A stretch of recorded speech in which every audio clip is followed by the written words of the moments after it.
Are you calling me old, huh? What are you talking about? You're the same age as me, Robert. I don't need to hear this from you. But seriously, Susan's skin is so much firmer. Hard to believe you two are sisters. Well, Susan is 10 years younger than me, so of course, there's a difference. Plus, our facial features are different. Somehow, I feel like I drew the short straw. Drew the short straw with what? Why does my wife have to be the unattractive one? You sure have the guts to say that to your own wife? Lately, Robert, my husband, has taken to hurling such insults at me every time he comes home from work.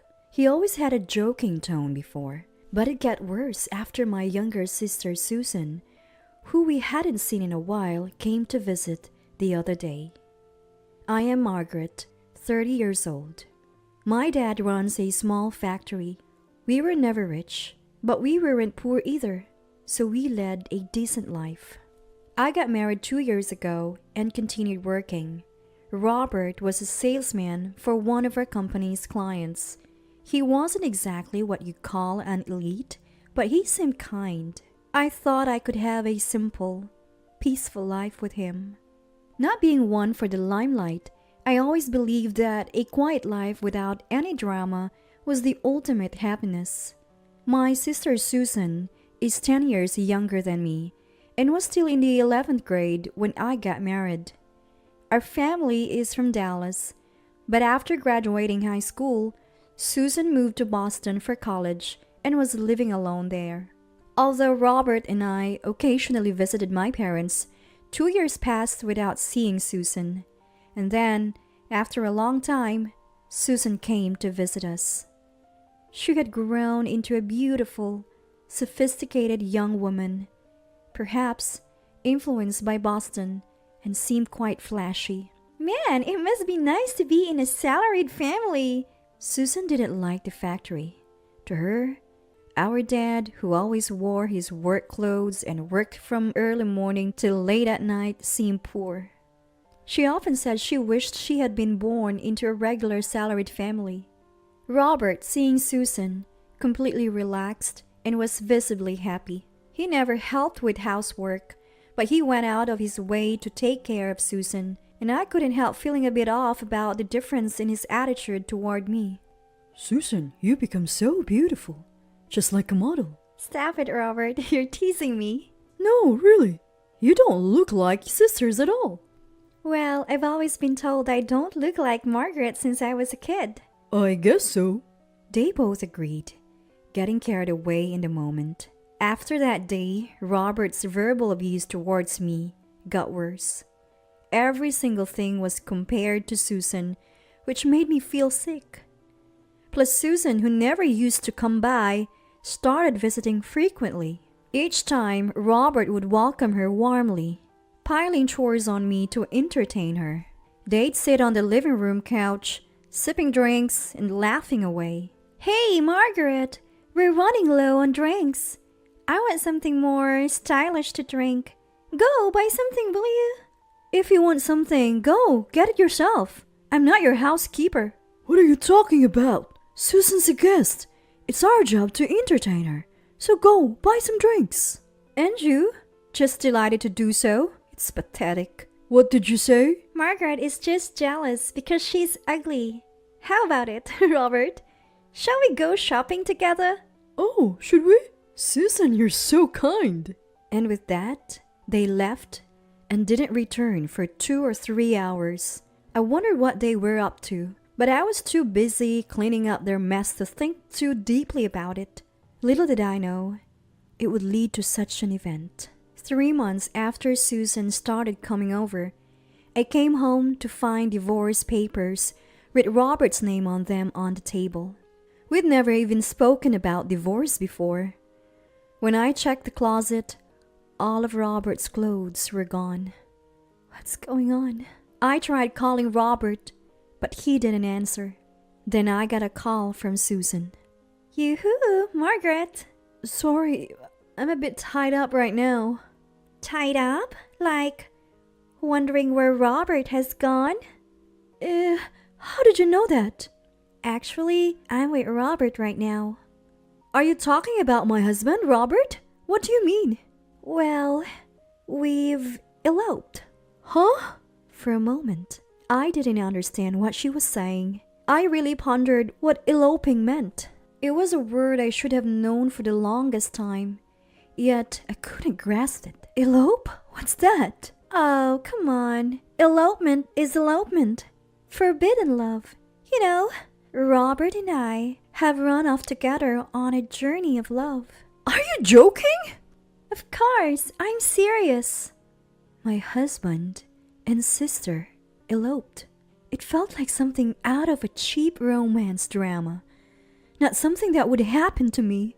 My life was supposed to pass by ordinarily without much ado. And above all, that's what I had hoped for more than anyone else. Robert is my husband. Susan, you are my sister. You two eloping is impossible. Oh, come on. That's exactly why we eloped. If Robert wasn't your husband, there would be no need for us to run away, right? But you know what they say. The greater the obstacle, the hotter the love burns. You two think you can do this and get away with it? But it can't be helped. We're in love. What about Robert? Is he there? He's not answering my calls. He doesn't want to talk to you anymore. But since I'm your sister, I went out of my way to let you know. Be grateful. With that, Susan hung up the phone. No matter how many times I tried to call back, there was no answer. I immediately contacted our parents and my in-laws to report the situation. Both sets of parents were shocked, thinking this must be some kind of bad joke, just like I did. But in reality, they had meticulously planned to elope. Robert had already quit his job, and Susan had submitted her withdrawal notice to the university. Furthermore, Susan had withdrawn all the money from our parents' accounts and even took all the cash that was left at home. It might have been possible to find out where they were by hiring a private investigator. Paul, my father-in-law, offered to cover all the costs to find them and have a talk, but I refused. It was Paul's right to search for them and talk, and the in-laws could do as they pleased, but I never wanted to see Robert's or Susan's face again. I'm truly sorry. What Robert did is unforgivable. Paul apologized, bowing deeply to the floor. My dad looked downcast, and both my mom and mother-in-law were in tears. However, the situation was even worse because it involved my sister. Since it was our own family member, it was impossible to comprehend what our parents were feeling. Robert had fled after borrowing money from colleagues and friends, who then came to me asking what happened or even came to our house demanding repayment. Every time, I had to explain the situation or apologize, and it left me completely exhausted. Pity was evident in the eyes of Robert's friends, making me feel utterly miserable. Seeing their faces, I thought I couldn't possibly share this embarrassing story with my own friends. My own husband and sister having an affair. What a foolish story this turned out to be. I must have been a fool not to realize until it got to this point. Looking back, there were many signs, yet I never doubted them. It never crossed my mind that people could betray you like this. Not your sister with your husband. Not your husband with your sister. Such tales might be common in the world, but you never expect them to happen to you. While I've told my close friends about the divorce, I still haven't been able to share the painful details. Did Robert have an affair? They'd ask. Well, something like that. I'd respond vaguely. It was much later before I could tell my friends the truth. For a while, I didn't feel like doing anything, and I quit my job and shut myself in, my mental state in shambles. I even thought everyone must be laughing at my disgrace. I went back home, but hearing laughter around me made me stay in my room with my ears covered for days. Eventually, Both Robert's parents and mine cut ties with the couple and stopped all communication with them. As time passed, it slowly started to heal my heart. It took a year before I could look people in the eye again, but gradually I grew tired of causing worry and wearing a gloomy face. Despite doing nothing wrong, I couldn't help but feel the weight of others' gazes on me. While I was wasting my time aimlessly, those two were out there, probably living it up. And it finally struck me how silly I was being. I have every right to enjoy my life too. With that realization, I could finally lift my head and walk proudly again. I'm okay now. Really sorry for worrying you. Both my dad and mom seemed relieved by my words. Looking back, they probably had it much harder than I did. Yet, I worried them so much. After that, I started helping out at my dad's factory. Working there, I could forget the unpleasantness and time seemed to fly by. The memories of those two would occasionally cross my mind, but mostly I was able to leave without recalling them. And so, 20 years passed, and I had nearly forgotten all about them. Dad fell ill and passed away 3 years ago. Out of consideration for me, perhaps he never mentioned Susan's name to the end. But he had such a peaceful look on his face when he passed. It looked to me like he was smiling. I believe he was satisfied with his life, and Mom said the same. Margaret, I think Dad had a fulfilling life because of you, she said. I couldn't stop my tears at her words. It's been 3 years since Dad died, and I'm still running the factory, living fulfilling days. Out of the blue, Robert reached out to me, shattering the quiet. It had been so long for a moment I didn't recognize who it was. It's me. Have you forgotten? It's Robert. Robert, you mean? Yes, your ex-husband, Robert. What do you want after all this time? I just had some good news and thought I should let you know. I really don't need to hear it. Don't be mad. It's not bad news for you. Me and Susan's kid got into college.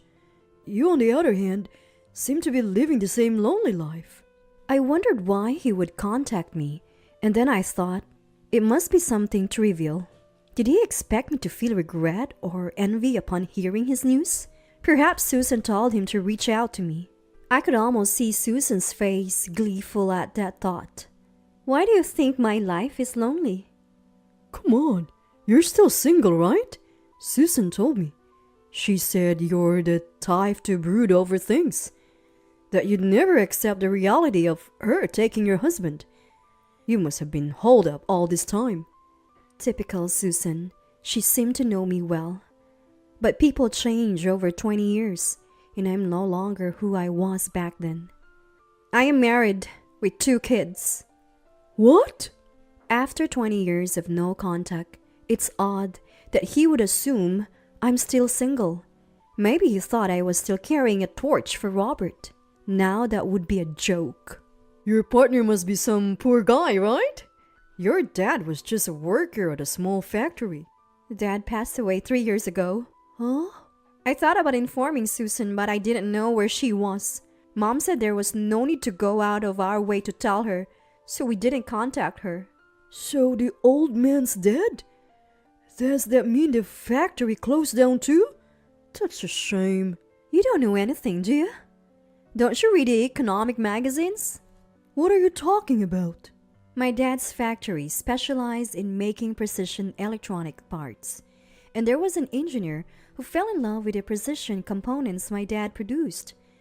This engineer frequently visited my dad and offered to support his company. Together, they achieved success in developing new parts. Their precision became widely recognized, and my dad's expertise started to garner both domestic and international acclaim.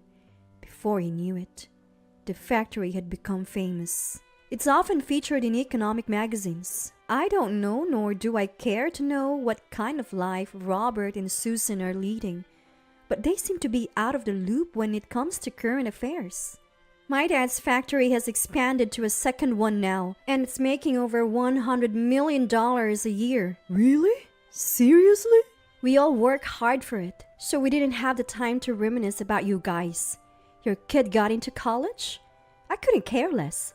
Did you think I had a family here to share such joys with? That's... Still the optimist, I see. Robert fell silent at my words. Perhaps he thought time would have forgiven everything. And to come to me with such news, I can't fathom he's in his right mind. I am relieved all over again that I divorced such a man.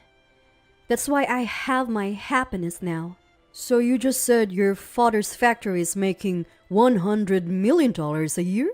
And what of it? Well, Susan's his daughter. She has a right to her inheritance. Hand it over. There's no such thing. You plan to keep it all to yourself, huh? But I won't let you. We have something called forced heirship right here. Even if that were true, Susan's claim could be offset by the money she took with her. Besides, at the time of his death, my dad didn't have any assets. I said it was my dad's factory, but he was nothing more than an employee. What do you mean? The factory almost went under because of the money Susan took.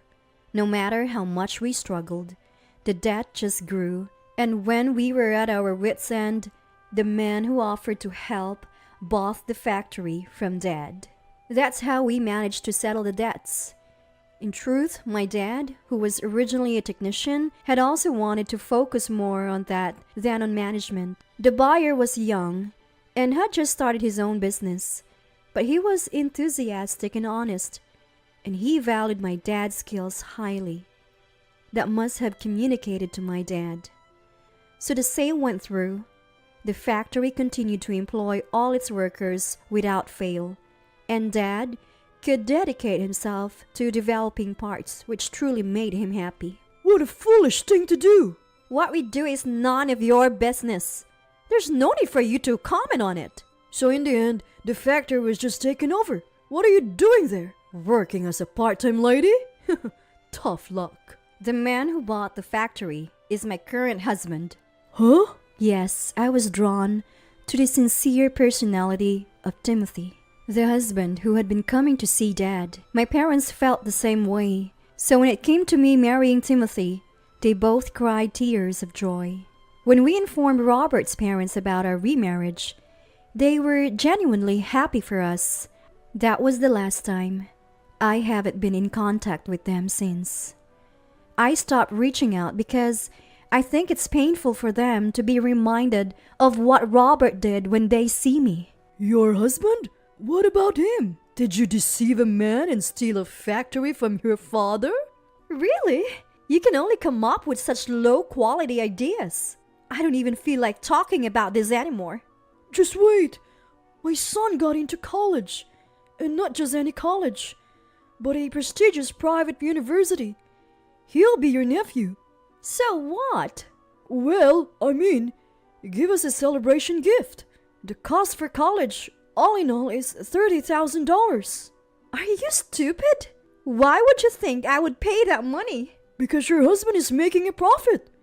So it wouldn't hurt to give that much for your nephew's celebration, right? Is that why you contacted me? All this talk about property and whatnot? Is it all about the money? When I asked that, Robert's voice seemed to crack. Maybe he was a bit flustered. Seems like I hit the mark. After 20 years to come asking for money from an ex-wife you abandoned? What kind of nerve? Sure, that child is my nephew. But considering what happened, doesn't a 50-year-old man understand he's not in a position to demand anything? I feel deeply ashamed that I was married to such a man. Actually, the company I work for is about to go under, and I'm on the list to be laid off. If things stay this way, I won't be able to pay for my son's college fees. So help me out. He's your beloved nephew, isn't it? I don't know this child you're speaking of, nor do I have any obligation to celebrate. You've done enough to ensure that. Don't you understand? It was a long time ago. Can't you just let bygones be bygones? With that, Robert started crying over the phone, using tears to persuade me. My heart only grows colder. Does he think crying will get him forgiveness? I don't have the slightest belief that there will be a day when I can laugh and meet with them. Don't expect a day to come when I let this go ever. So you don't know about Dad and Mom? I tried contacting them, but I couldn't get through. And when I went to their house, it was on the market. They haven't, have they? I don't know. Or rather, you haven't contacted them once in these 20 years? I didn't have any business with them. So now you're in trouble, and that's why you're contacting me? I have no other choice. Do you know where they are? If you know, tell me. They are my parents. Actually, both of them are now living in a paid nursing home, having sold their house for the money. I haven't seen them for a long time, but I recently received a postcard letting me know. I think we won't meet again. Now I just hope they live peaceful days. If Robert were truly concerned about his parents' well-being, that would be one thing. But for someone who's only looking for their whereabouts to ask for money, why should I bother telling him? I truly don't know. I haven't been in touch since then either. So I'm going to hang up now. I can't be of help to you, or more like I don't want to be. I have no intention of getting involved, no matter what happens. Don't forget that. How could you? After that, there were a few more calls, but I blocked them. Then it seems Susan reached out to Mom. Hey, Mom, please, I need help. Robert said he'd managed to cover college costs by asking relatives, but he got turned down and, well... During that conversation, when their son pressed them on why relatives had refused to help, it seems Susan and her husband finally told their son about the circumstances of their marriage. That's when their son blew up, yelling, That's the lowest of the low. I'm ashamed to have you as parents. This is the worst. And he left the house. Robert was fired from his job and couldn't find another, was kicked out of his apartment for not paying rent, and is now forced to live a hard life in a dingy, cheap apartment in an alley without sunlight. He's working part-time jobs from morning till night, but it's not enough to catch up with his debts. It seems Susan was crying on the other end of the phone, begging for help. What goes around comes around. A perfect example. Happiness built on the misfortune of others can easily crumble. You should chew on that thought for the rest of your life, Mom said before hanging up the phone. We haven't heard from them since, so I don't know and don't want to know where they are or what they're doing. I just want to keep working hard and honestly, protecting my family and the technology left behind by Dad's factory. I am supported by my family smile. I'm truly happy every day.